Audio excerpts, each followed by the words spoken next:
Bakit ka nanghihina?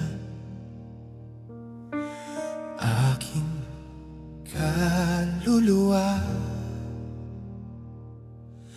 bakit ka nababagabag sa iyong nadarama? Sa gitna ng dilim, tinig niya'y iyong dinggin.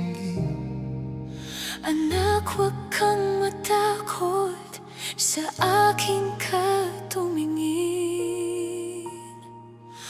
Umasa ka sa Diyos, huwag pang hihinaan. Siya ang iyong lakas, pag-asa at kanlungan. Muli kang tumindig sa kanyang mga pangako. Ang Diyos na buhay ang tutulong sa iyo. Ang Diyos na mahabagin at nagmamahal ay naninirahan sa puso mong nalulumba.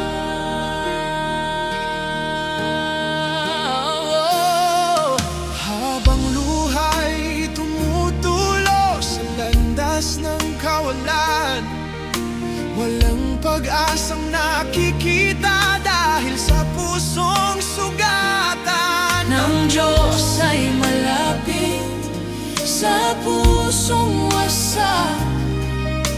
Pag-ibig niya'y tapat kahit ikaw ay bagsak.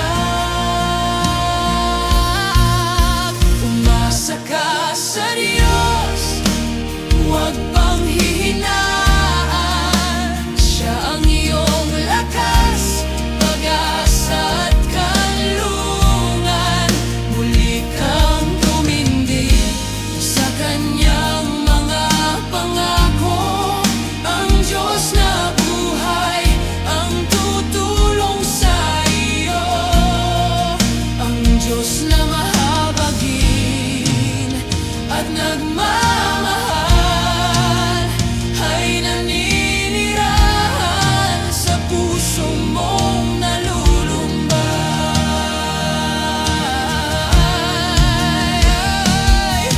Hindi ka nag-iisa, kasama mo siya. Iyong mga daing ay naririnig niya. Sa tamang panahon, kaya ka niyang iahon, pagkat sobra kang mahal ng Panginoon.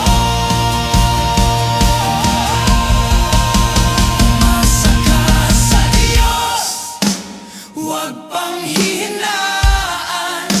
Siya ang iyong lakas, pag-asa at kanlungan. Muli kang tumindig sa kanyang mga pangako. Ang Diyos na buhay ang tutulong sa iyo.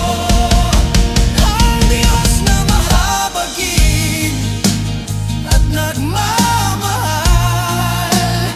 ay naninirahan sa puso mong nalulumba.